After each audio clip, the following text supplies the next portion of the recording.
Muchas gracias, Benito, por la presentación. Muchas gracias, por supuesto, por haberme invitado a compartir un viernes en la mañana en Acapulco. Luis Felipe, muchas gracias por haberme invitado a participar en esta convención tan importante. Viendo el área de extinción que tienen ustedes allá abajo, uno se pregunta, pues qué bueno que tienen crisis, porque si no la tuvieran, pues no hubieran cabido en este centro de convenciones tan espectacular. Yo creo que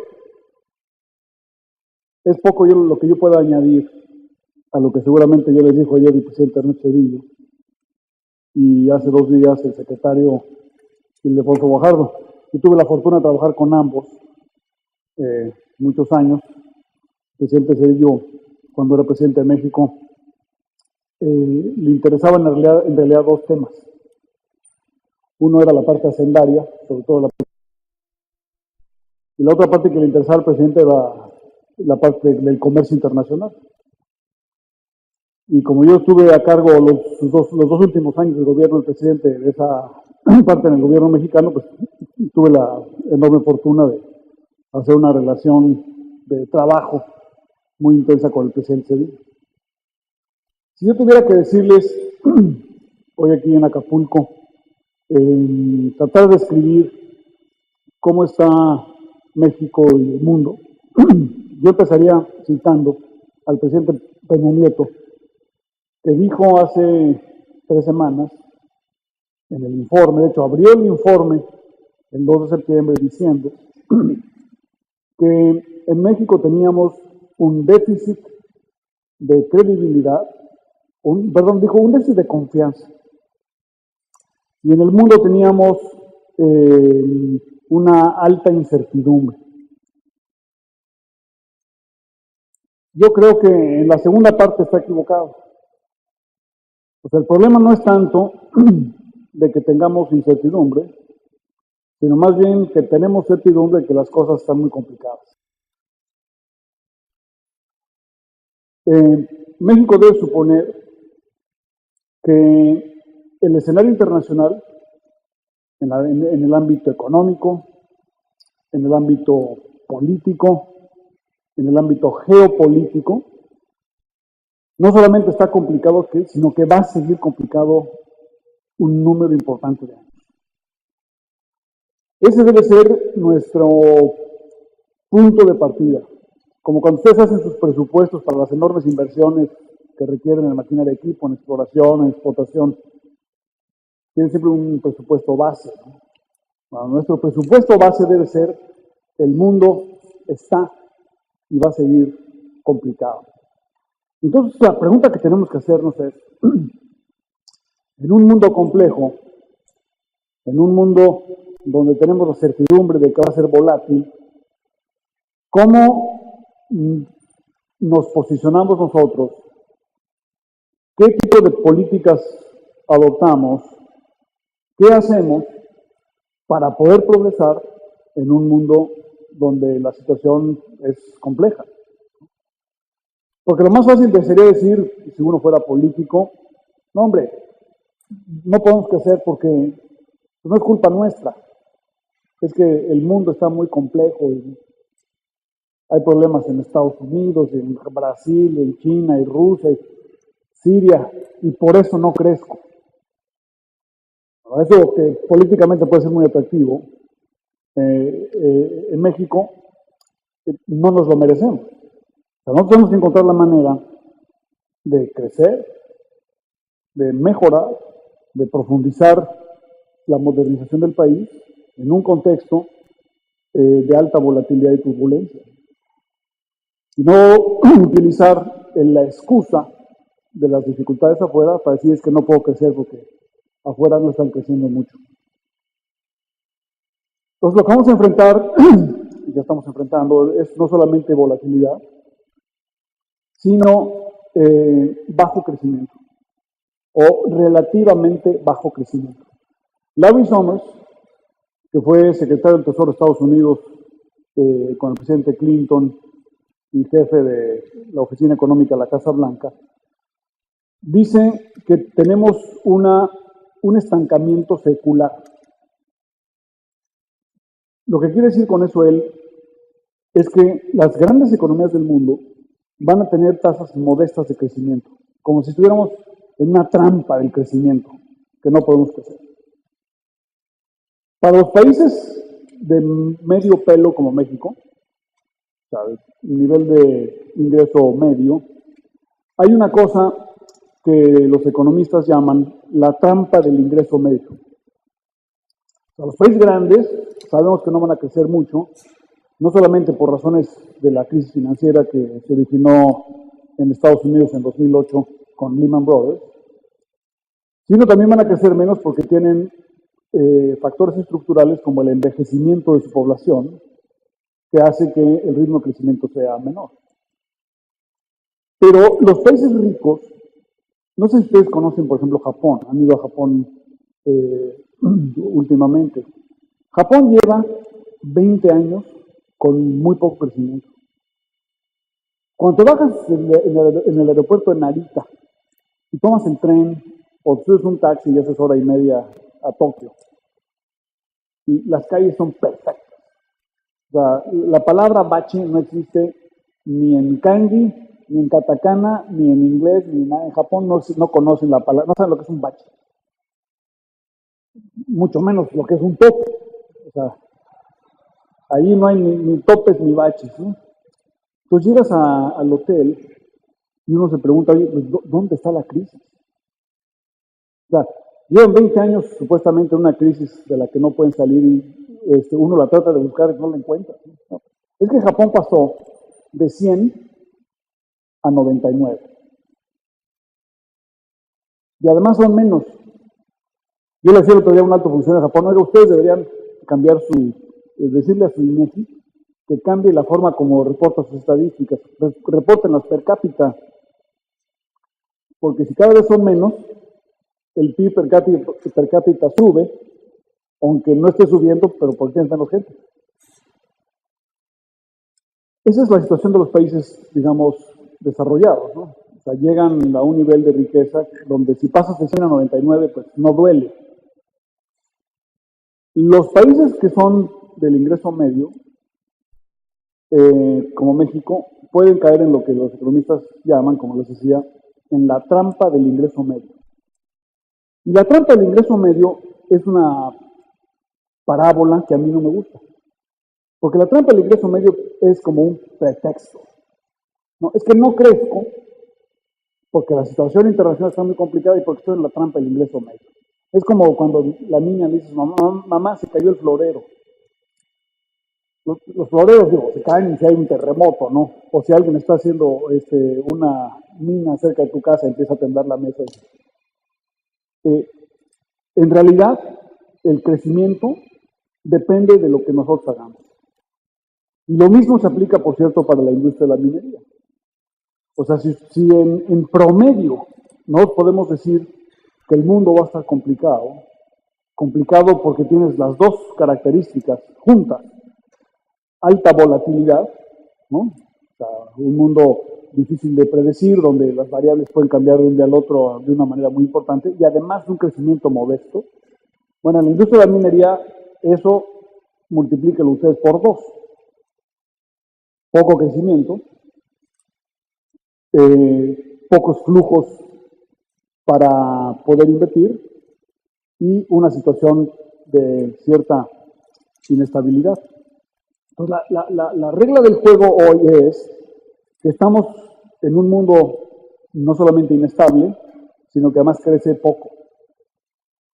¿Cómo puede un país como México o un sector como la minería progresar en esas condiciones? La manera más fácil de pensarlo es la siguiente.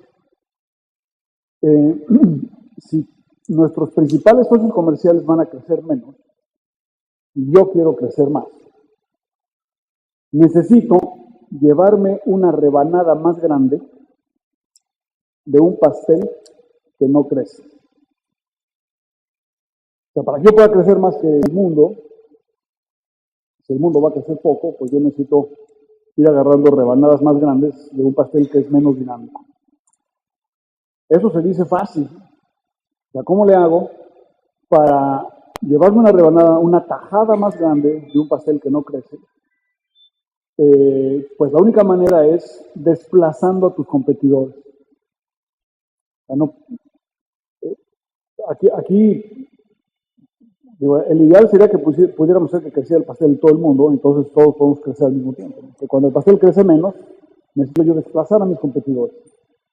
Desplazar a mis competidores implica que tenemos que volvernos un país de excelencia, de una muy alta competitividad, y dedicarnos a la mejora continua de una manera permanente. Y es una tarea muy complicada. Pero no solamente eso. La otra cosa que hay que hacer, además de tratar de llevarnos una rebanada más grande, lo que implica desplazar a algunos de nuestros competidores, es que tenemos que, por cada cosa que hagamos, incorporar más valor agregado nacional por unidad producida y por unidad exportada. Porque a pesar de que tu mercado no crezca, si tú logras incorporar más valor en todo lo que haces, desde el diseño, la innovación, los métodos de producción, los sistemas de distribución, la utilización de insumos domésticos, en todo lo que haces, aunque no crezca el pastel, tú te beneficias más porque estás incorporando más valor agregado por unidad producida o por unidad exportada. Esa quizás es la agenda más importante que tiene México enfrente. ¿Cómo le hacemos para incorporar más valor agregado nacional en todo lo que hacemos? Y tenemos que hacerlo, por supuesto, no por decreto. A partir de mañana el acero de los coches ensamblados en México es mexicano, porque eso sería altamente contraproducente. Perderíamos las plantas, perderíamos la competitividad. Sino tienes que hacerlo de una manera competitiva y vernos, que eso es lo que más nos cuesta trabajo a los mexicanos, no solamente como productores, sino como vendedores. Miren, fíjense ustedes, el club más importante en la Ciudad de México, del sector privado, se llama el Club Industrial. La Cámara, Canacintra es la Cámara de la Industria de la Transformación. Y luego tienes las cámaras industriales. En México tendemos a vernos como productores. Y cuando tú te concibes como productor, lo que tratas de hacer es vender lo que produces, en lugar de tratar de producir lo que vende. O sea, ¿cuál es el éxito de Steve Jobs? El éxito de Steve Jobs era no solamente que entendía al consumidor, sino que tenía como objetivo influir a las preferencias del consumidor. Entonces él decía, ¿sabes qué? Yo creo que a los consumidores a lo mejor les gustaría tener una tableta electrónica donde puedan hacer un chorro de cosas y leer libros y ver películas y luego mandar mensajes, que esté conectada al internet, ¿no? Una cosa que no existía. Él luego se hizo la pregunta, ¿de dónde voy a sacar el silicón o el vidrio o el acero o el tuxeno y no sé qué cosas traiga dentro para hacer los paneles, las tabletas adentro, con un chorro de materiales? O sea, la pregunta no era cómo voy yo a sacar esos insumos para construir la tableta, sino primero, ¿sabes qué? El consumidor lo voy a hacer que quiera una tableta y después la pregunta secundaria, bueno, ¿cómo le hago ahora para producirla? Y para producirla de tal manera que sea altamente atractiva. En México, porque tuvimos una economía cerrada muchas décadas, muchas veces el empresario y el sector privado y el sector público, yo trabajé muchos años en el sector público, Benito ya delató mi edad leyendo el currículo. Encabecé cientos de reuniones de cadenas productivas. Esta concepción de las cadenas productivas implica que concebimos la creación de valor añadiéndole en cada eslabón valor a los productos primarios. Agarramos el maíz, el grano, este maíz lo vamos a moler, a nixtamalizar, a hacer masa, a manufacturar en tortilla, a distribuir y a comercializar. Y en cada etapa le vas añadiendo valor. Pero esa no es la pregunta importante. La pregunta importante es si el consumidor quiere esa tortilla, cómo la quiere, y mejor todavía aún, cómo debiera quererla. O cómo puede influir para que el consumidor la quiera, y la quiera no solamente en México, sino fuera. Entonces, en este proceso de enfrentar el mundo incierto, se trata no solamente de aumentar el tamaño de la tajada del pastel que nos vamos a llevar, sino incorporar más valor agregado por unidad producida, incluida la parte creativa. Tratando de pensar qué es lo que quiere el consumidor e influir en él. Y luego integrar las cadenas productivas, pero para atrás.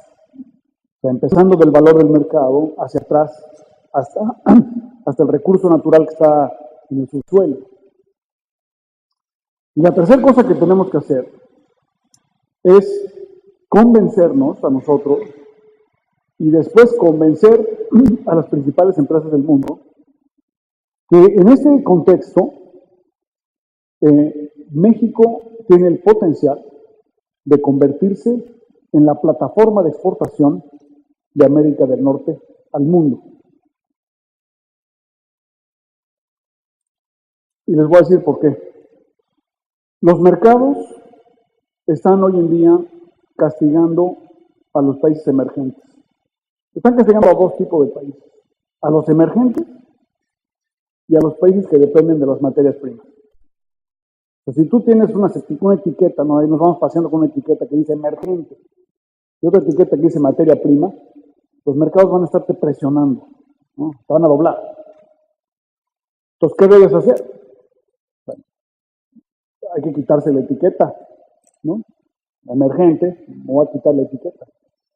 O sea, ¿cómo un país como México se puede quitar la etiqueta que tenemos aquí en la frente de país emergente? Bueno, lo primero que tienes que decirles, mira, mi ciclo económico, el de México, depende del ciclo económico, o está correlacionado con el ciclo económico de Estados Unidos. O sea, todo lo que nos criticaron durante tantos años, hoy es que estás muy ligado a Estados Unidos. Hoy en día, lo que quieres es estar ligado a Estados Unidos. O sea, ¿a qué ciclo económico quisiéramos aspirar? ¿Al de América del Sur? ¿Al de la Unión Europea? ¿Al de China? Ahí como que el de China a lo mejor dices, a lo mejor ahí sí, ¿no? Pero bueno, México es competidor de China y China está en un proceso descendiente. Ahorita les voy a platicar un poco de China. Entonces, México tiene un ciclo económico que está correlacionado con el de Estados Unidos. Esa es la primera consideración. La segunda consideración es,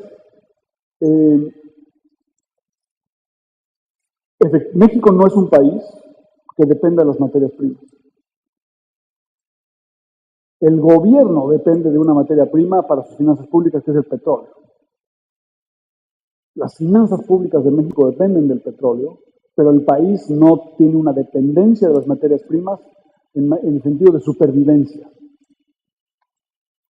Entonces, si nosotros logramos mostrar que las finanzas públicas de México van a tener un comportamiento sano, aún con el precio del petróleo deprimido, podemos entonces decir, oye, quítame la etiqueta de emergente, porque mi economía está relacionada a los Estados Unidos, quítame la etiqueta de materia prima, porque la dependencia del petróleo es en el fondo una dependencia de las finanzas públicas, pero no del país en su conjunto.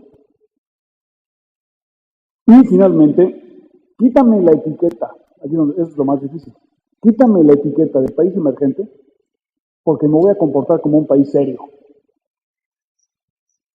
Y comportarse como un país serio en el mundo de hoy significa, nos lo dijo Benito Juárez hace 150 años, pero no lo hemos entendido, el respeto al derecho ajeno. Él lo dijo de una manera que ustedes conocen muy bien. Lo que quiso decir es el respeto al derecho ajeno es la competitividad. necesitamos comportarnos como un país que hace lo correcto. Un país al que las carreteras le salen derechas. Y los aeropuertos también. Y la aplicación de las leyes. Seguramente el presidente Cedillo les dijo ayer, ¿no? México tiene 3 prioridades. Le encanta repetirlo. Estado de Derecho, Estado de Derecho y Estado de Derecho. Pues si queremos mostrarnos como un país serio, en un ambiente muy complejo, como el que está viviendo el mundo, México se tiene que poner un traje que no nos queda. O sea, imagínense ustedes que les llegue un consultor y le diga al presidente de la República: señor presidente, lo que necesita el país es vendernos como un país estable. Y junto en el escritorio del presidente está la síntesis de prensa del Reforma, el Universal, y La Razón, y el Radio, y la tele. Pues, está loco. ¿Cómo vamos a vender a México como un país estable? Cuando en México pues tenemos una fuente infinita de noticias negativas e inestabilidad. Bueno, pues ese es precisamente el punto. Necesitamos los mexicanos convencernos de que el futuro del país depende fundamentalmente de su modernización. Y la modernización del país quiere decir convertirnos en un país estable. Un país estable en sus finanzas públicas y política monetaria, donde se ha hecho mucho progreso, pero no hay que descuidarlo. Un país estable en su régimen democrático, donde tengas una manera de procesar las diferencias que hay ideológicas, de intereses regionales, generacionales, entre los mexicanos a través del diálogo y las concesiones en un sistema político que funcione. Y después un sistema estable en el sentido que seamos un país donde se cumplan las leyes. O si queremos que la ley no es la correcta, la cambiemos. Entonces, ese proceso es el que nos va a permitir navegar las metido el mundo, para que nos podamos quitar la etiqueta tan grande que tenemos que México es un país emergente y por lo tanto vamos a estar castigados por los mercados internacionales todos los días. Fíjense la ironía. Los mercados financieros están adictos a la liquidez y premian las malas noticias. El peso hoy el peso se ha estado apreciando en la mañana, porque hay reportes de que la economía de Estados Unidos va a estar peor, o va a estar menos bien de lo que se pensaba, ¿no? Hay un reporte de Bloomberg que dice que la posibilidad que Estados Unidos tenga una recesión en los próximos años es 15%, pero en el último reporte era 10%. Entonces, digamos, es una posible noticia negativa. O sea, ni siquiera es una fe de hechos de que la economía de Estados Unidos esté mal. Es solamente un análisis de que a lo mejor va a estar menos bien de lo que pensábamos que iba a estar. Nada más subiendo ese indicador de 10 a 15%. Ustedes pueden pasar de 15%, no es mucho. ¿Eh? Pero es de 10 a 15, pues es un incremento importante, pero sigue siendo relativamente bajo. Nada más con esa análisis de una posible noticia que a lo mejor algún día la economía de Estados Unidos está menos bien, que los analistas dicen: ¿sabes qué? Eso quiere decir que la Reserva Federal de Estados Unidos no va a incrementar la tasa de interés. Y si no incrementa la tasa de interés, la liquidez va a seguir. Y si la liquidez sigue, entonces no hay que castigar al peso mexicano. Entonces el peso mexicano hoy, en la mañana, se ha estado revaluando porque hay una posibilidad de que Estados Unidos esté menos bien de lo que a lo mejor va a ir a estar. Entonces, cuando la noticia es negativa, te revalúas, y cuando la noticia es positiva, te devalúas. Porque la noticia positiva es interpretada como se va a terminar la liquidez. Llevamos con este juego más o menos 3 años.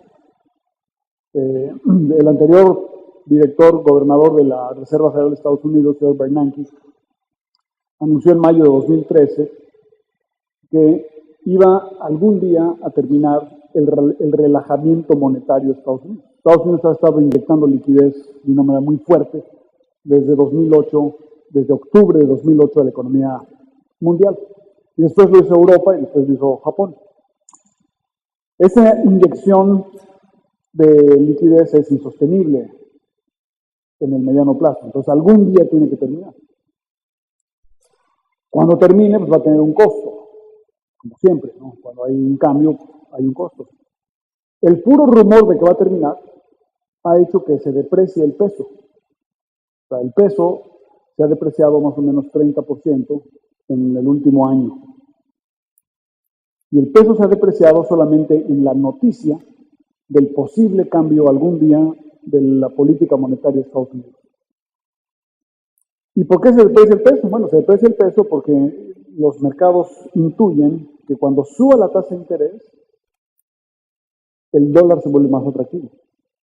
Los mercados, igual que los mercados de los metales, reaccionan antes de que las cosas sucedan. Si sabemos que va a crecer la tasa de interés, algún día, el peso se devalúa antes de que la tasa de interés crezca.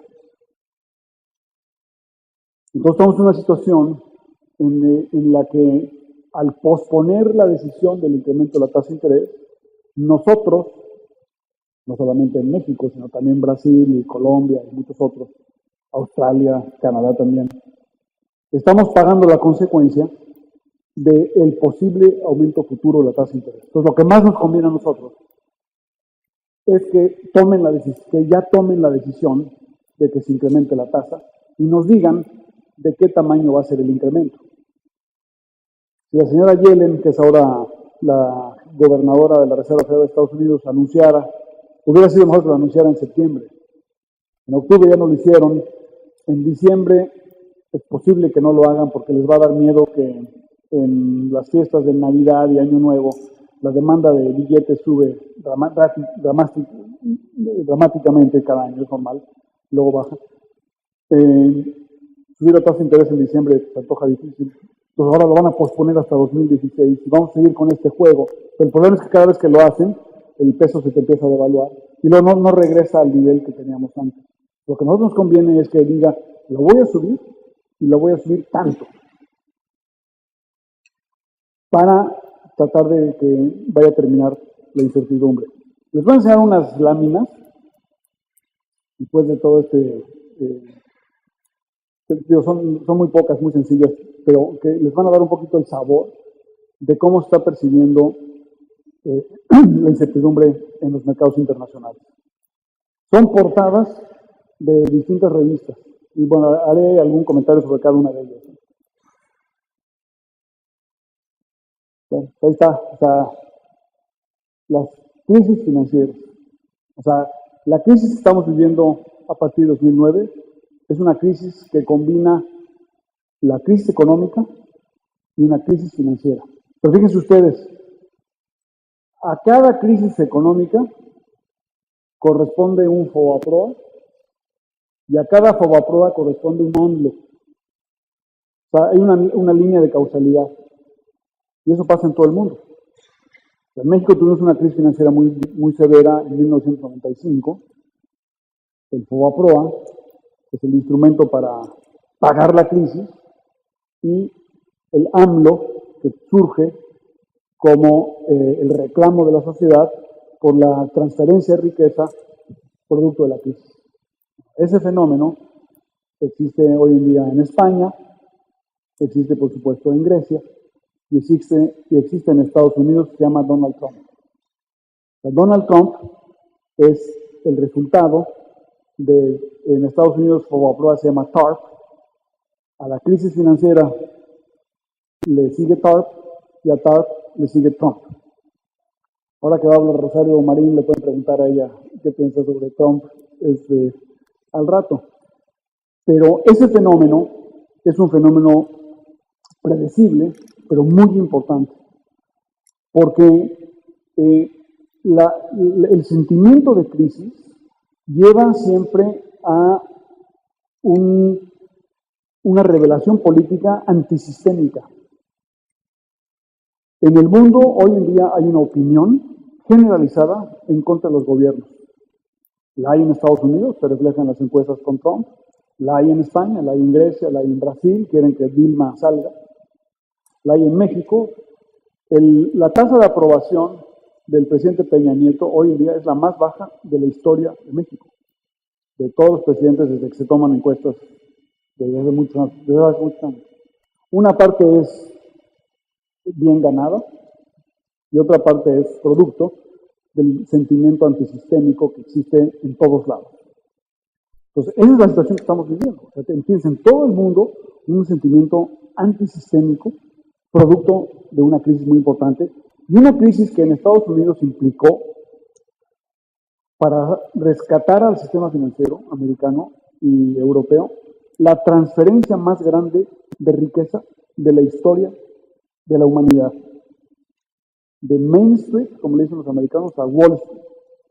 Y eso tiene un impacto político que estamos hoy en día experimentando y que en México tenemos mucho callo porque lo hemos visto en otras ocasiones y conocemos las consecuencias políticas que eso implica.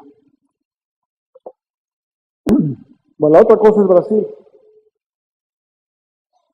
The Economist es la revista más influyente del mundo para los tomadores de decisiones. Hace 6 años, 7 años, The Economist tuvo una portada de el Cristo del Corcovado en Río de Janeiro despegando. 3 o 4 años después tuvo la misma portada, pero con el Cristo regresando a tierra.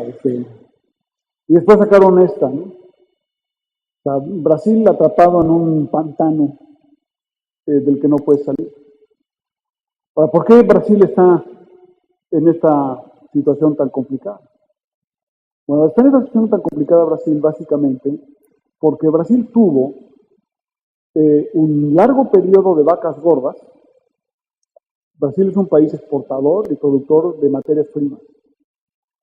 Un largo periodo de vacas gordas, y en las vacas gordas debería haber hecho Brasil 2 cosas. Una es ahorrar para las vacas flacas. Me lo decía hace rato uno de ustedes, cuando los precios de las materias primas están bajos, explora para tener reservas, para que cuando venga el incremento en el precio puedas tú ser el primero en empezar a tener los rendimientos de tu exploración previa. No es fácil, ¿no? Porque generalmente cuando el precio está bajo no tienes recursos para hacerlo. Pero cuando tú tienes una economía sujeta a los vaivenes de un ciclo, cuando el precio está muy alto tienes que ahorrar. Y cuando el precio está bajo, utilizas esos ahorros para crecer. Pero no solamente debes ahorrar cuando el precio está alto, sino que tienes que aprovechar el alto precio para transformarte. En México tenemos mucha experiencia, por muchos años de minería, desde el tiempo de la colonia y luego el siglo XX con el petróleo, de que cuando el precio está alto, el incentivo para comportarse mal sube, para ahorrar menos, para ser menos eficaz, para desperdiciar un poco más, para entrarle a proyectos que a lo mejor no tienen sustentabilidad de largo plazo, pero no importa porque tienes recursos, para no tener una base gravable sostenible, porque piensas que tienes una renta de la que puedes extraer con muy poco esfuerzo.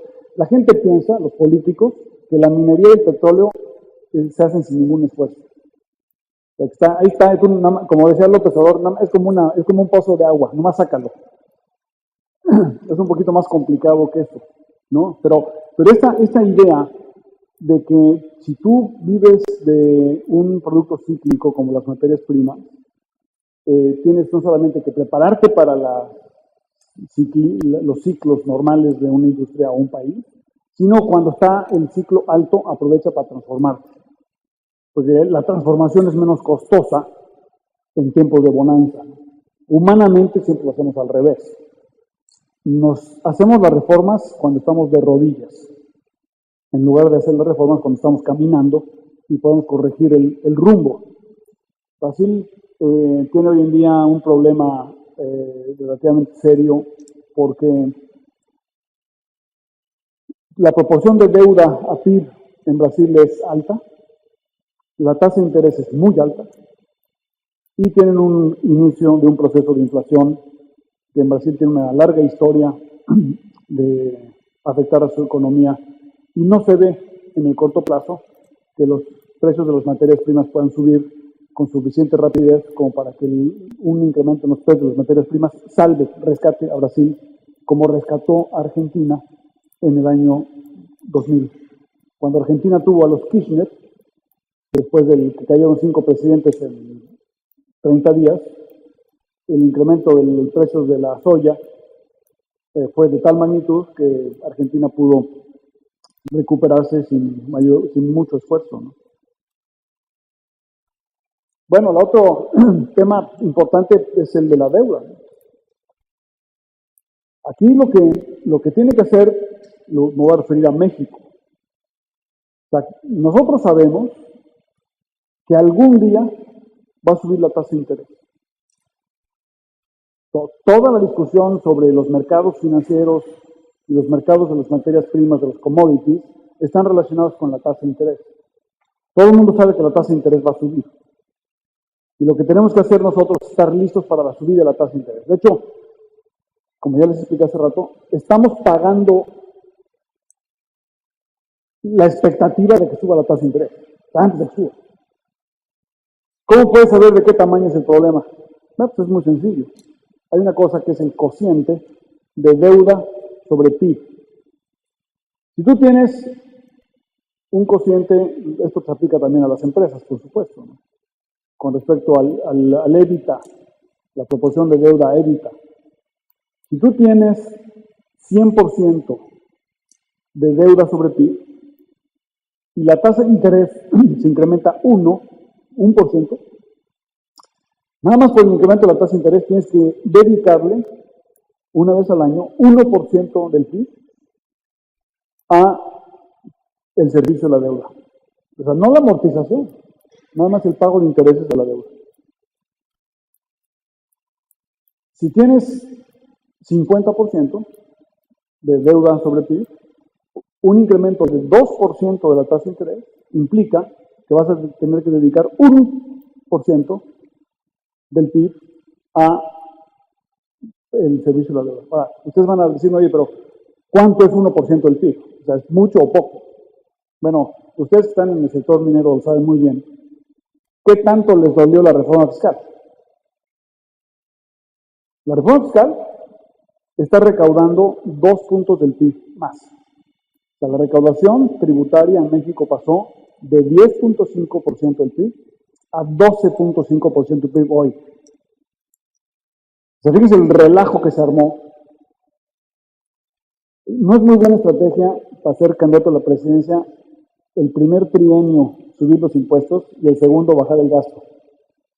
Digo, no es un comentario sobre las posibilidades del secretario de Hacienda en 2018, es nada más un análisis frío, calculador, de lo que puede implicar el manejo de las finanzas públicas en las encuestas de opinión. Pero si nos costó la reforma fiscal y no crece la economía, la gente se queja, bajó el consumo, bajó la inversión porque la reforma fiscal está muy fuerte y estamos invirtiendo menos en la minería y menos en no sé cuántas cosas y los refrescos cuestan más caros, todo eso, es 2% del PIB. Si la tasa sube 2%, la mitad de ese esfuerzo se va nada más al pago del servicio de la deuda, al pago de interés. ¿Ustedes creen que en 2 años o 3 años la tasa de interés puede subir 2%? Probablemente sí.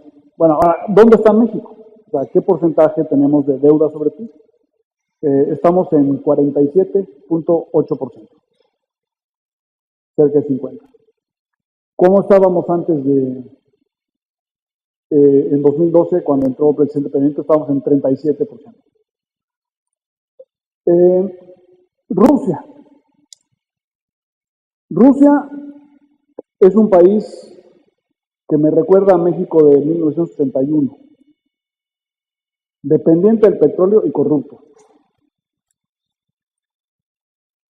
China esta es la pregunta más importante. En el fondo, digo, además de lo que va a pasar con Estados Unidos, ya les dije lo que va a pasar con Estados Unidos y con Europa. A Estados Unidos le va a ir bien, pero va a crecer poco. Europa no va a crecer. Eso pueden llevarse ustedes al banco, ¿no? China va a crecer menos. Eso también es cierto. Ahora, la pregunta es ¿qué tanto menos? La China estaba creciendo al 10-11%, ha venido creciendo al 10-11% en los últimos 30 años. Es la expansión más grande de la historia de la humanidad, la expansión china en los últimos años. Parte del problema, China tiene dos problemas. El primer problema, que les va a parecer a ustedes muy curioso, es que no hay suficientes chinos. O sea, el principal problema de China es que no hay chinos jóvenes. O sea, China, ¿se acuerdan ustedes cuando empezó la crisis en 2008-2009? Decían, oye, hay un peligro de que Estados Unidos se parezca a Japón. Una economía que durante 20 años no crece. El país que tiene el peligro de convertirse en Japón es China. China tiene una pirámide demográfica insostenible. O sea, 40 años de hijo único, y además, porque cuando les dices a la gente, ten más uno, las familias empiezan a escoger hombres, es una cosa totalmente miope, o sea, una miopía total. Yo no sé si ustedes tengan hijos o hijas. Armando y yo, que estamos ya un poquito más avanzados de edad, nos damos cuenta ahora, nos tardamos muchos años, ya nos damos cuenta, de que las que nos van a cuidar en el futuro son las hijas. Los hijos se van a ir con la familia de la nuera, clarísimo, ¿no?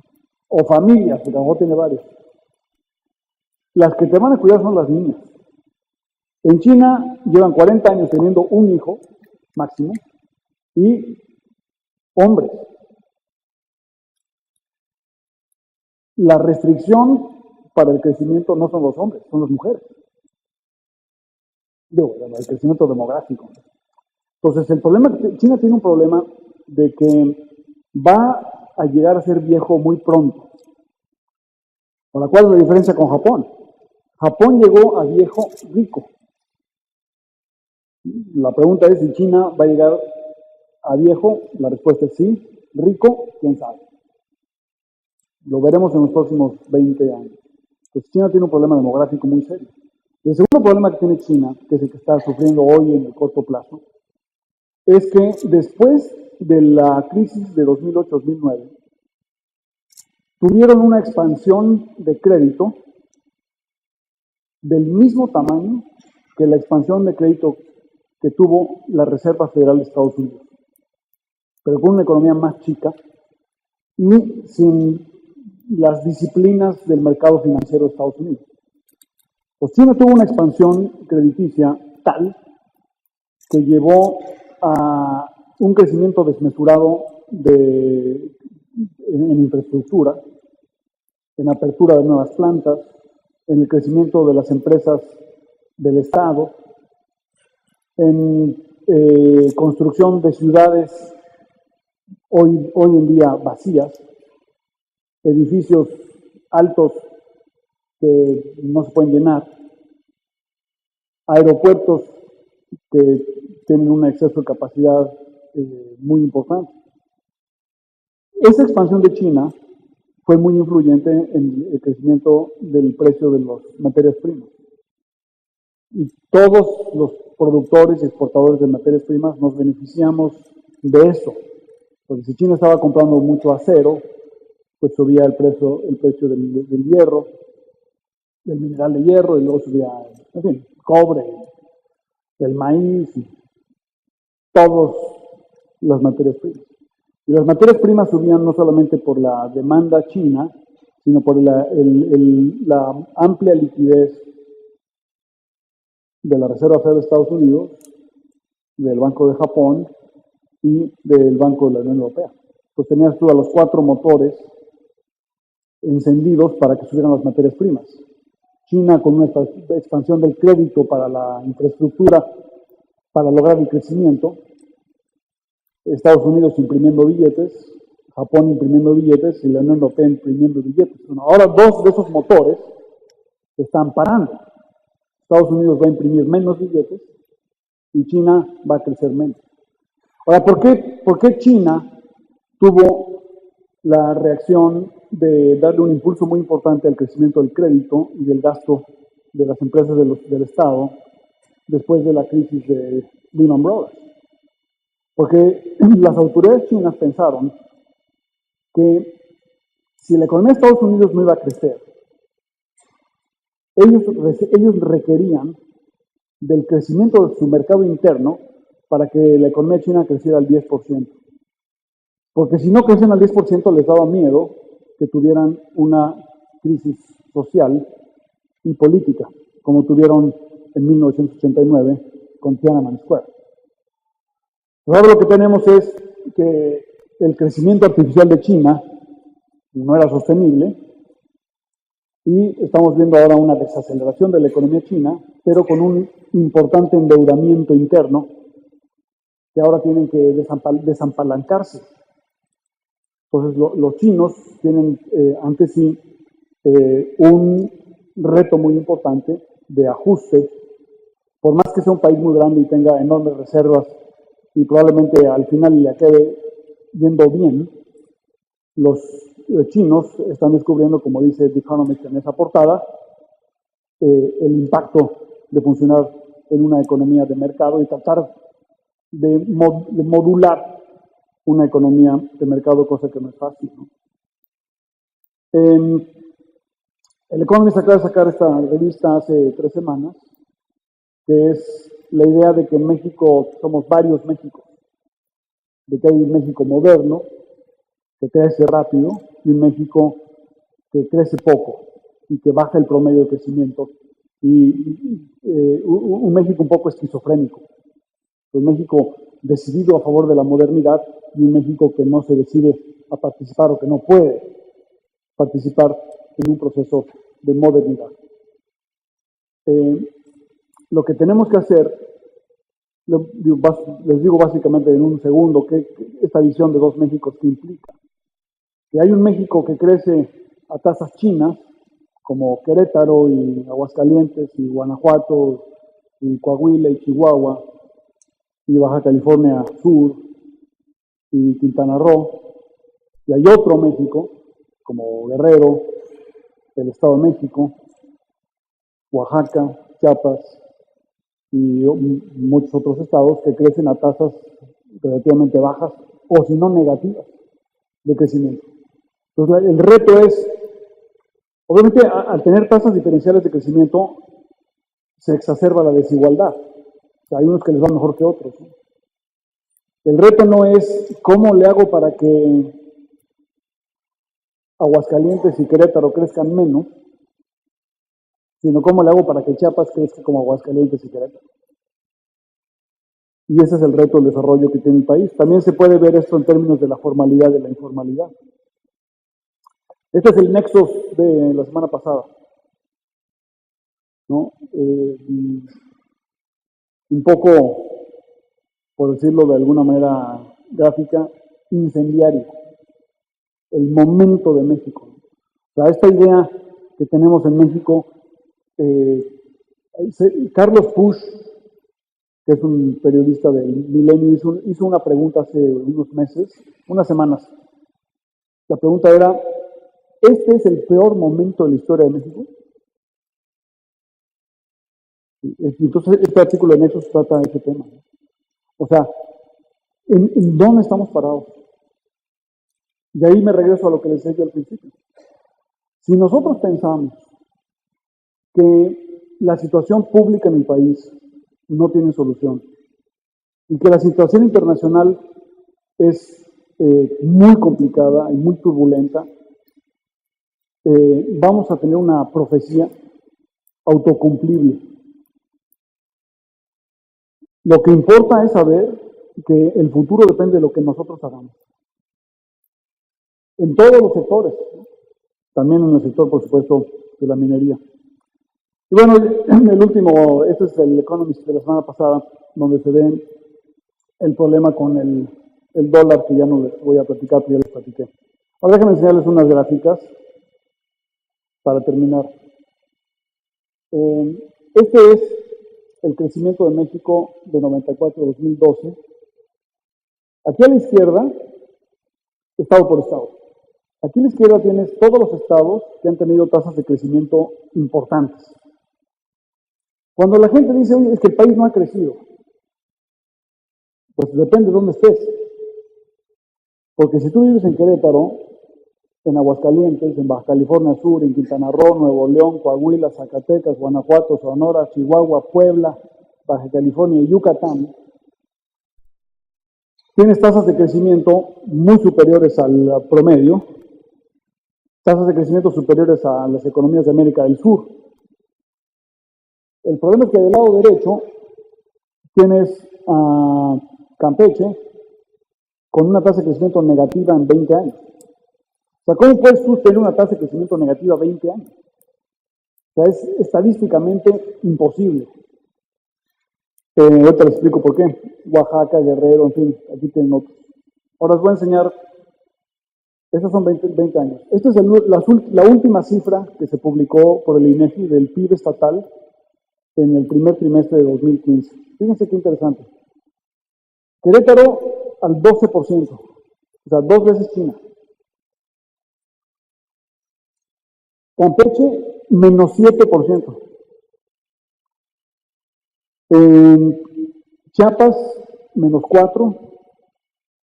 Michoacán, negativo. Baja California Sur, negativo. Y Tabasco, negativo. ¿Por qué son estos estados negativos? Bueno, Campeche y Tabasco, hay nada más una palabra, Pemex.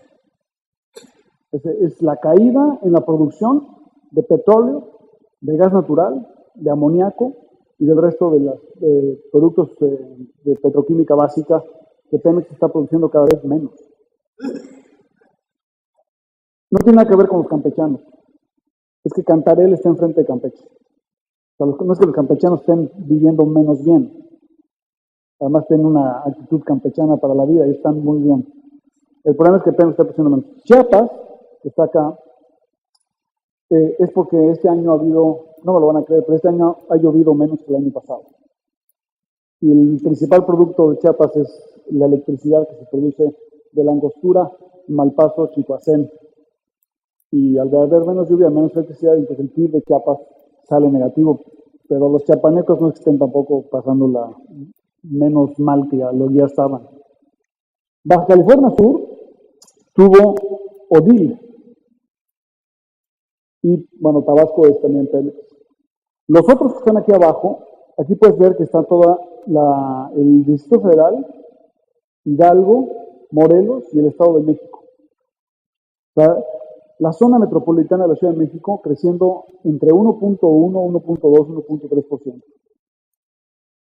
Entonces, lo que está creciendo más negativo son los que dependen en materias primas o en el funcionamiento de Pemex.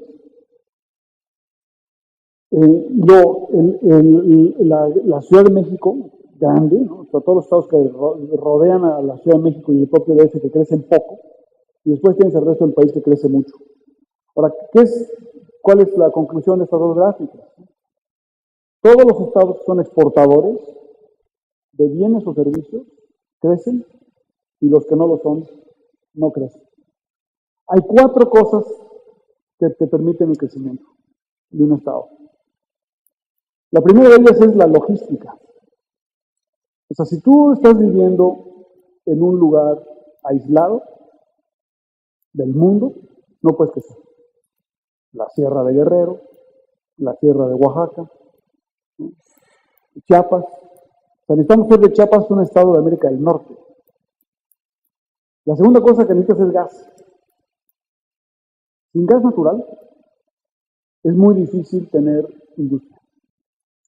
Ustedes son gente muy culta y probablemente no pueden nombrar más de 1, quizás 2, empresarios importantes de Guadalajara.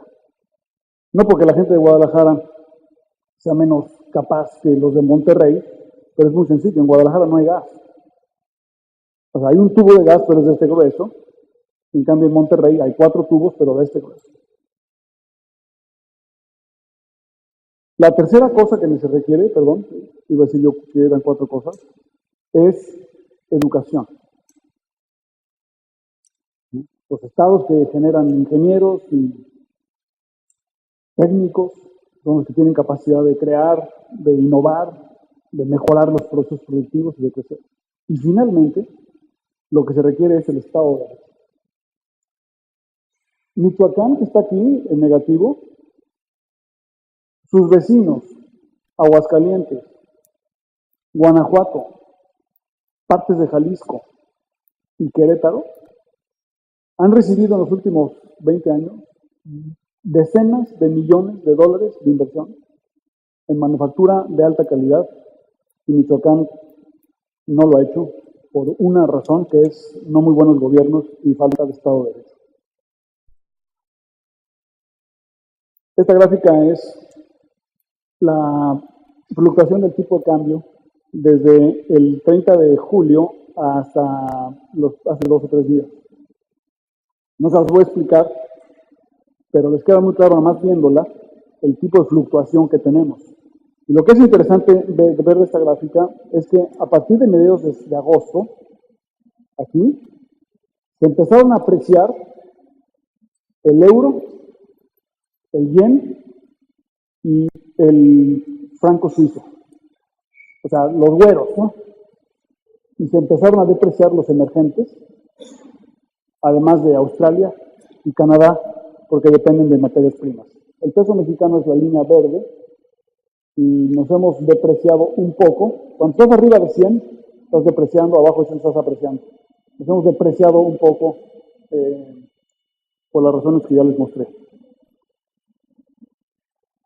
Todo el mundo me pregunta si esta devaluación va a crear inflación. Bueno, esta gráfica les muestra la devaluación con respecto al dólar de un chorro de monedas, en rojo, y la inflación en todos esos países. Es un fenómeno mundial que la devaluación es más grande que la inflación. No es un fenómeno mexicano, es un fenómeno mundial, porque lo que está sucediendo es que se está apreciando el dólar en términos reales. Y la apreciación del dólar en términos reales es el principal motor para la incorporación de valor agregado nacional por unidad exportada.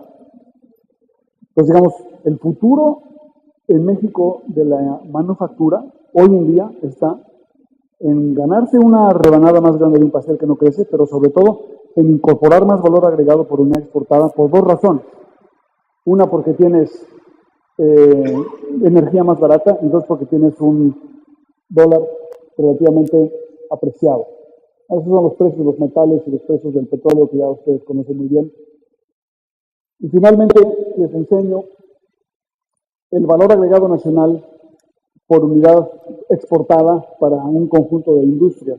Estos, hasta arriba 63% automóviles, y hasta abajo tienes tabletas, celulares y este tipo de productos, donde básicamente el 12.5% es la mano de obra que se incorpora. Estas gráficas incluyen mano de obra. El reto para ustedes adelante, sabiendo que los precios a lo mejor no se van a recuperar en un tiempo, es cómo incorporar sus productos en los procesos de manufactura de México. Crecientemente, o sea, cómo incorporarse en las cadenas de valor de una manera competitiva para participar de una manera indirecta en el proceso de exportación de México. Y finalmente, bueno, es el mapa de gas de los gasoductos de México. Esto es antes de la reforma. Pueden ver que México no tenía gas en ningún lado del oeste del país, y esto es como va a quedar en 2018. Es la inversión más grande, más importante en gasoductos de la historia del país. Sin gas no hay crecimiento industrial, y en México durante 80 años Pemex no invirtió en los gasoductos que debiera haber invertido. Muchas gracias por su atención.